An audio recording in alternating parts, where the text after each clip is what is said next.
Um seguidor trouxe uma dúvida, que veremos a seguir. Abre aspas. Quando um sacerdote falece, os filhos de santo podem mexer as obrigações e podem embalar o caixão de seu pai de santo? Fecha aspas. Há famílias que informam que seria de responsabilidade de um filho mais velho da casa fazer o ariçum, desde preparar o morto, embalar o caixão e preparar a missa e finalizar.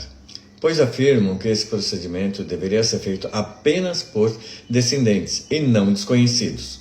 Já há famílias que informam que filhos não podem tocar nas obrigações dos pais.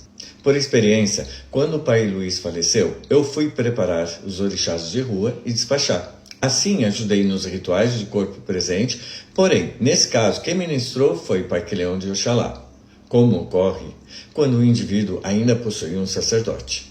Na época, eu trouxe de São Paulo para Porto Alegre os orixás do pai Luiz e ajudei na missa. Inclusive, a Oxum do Luiz foi despachada, não foi colocada em balé algum.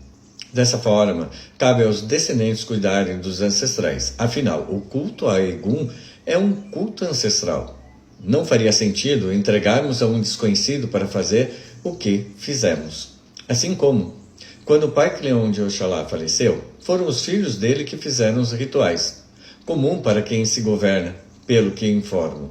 O ocultado Oxalá do Paiqueleão não teria sido colocado também em balé algum. Conclusão.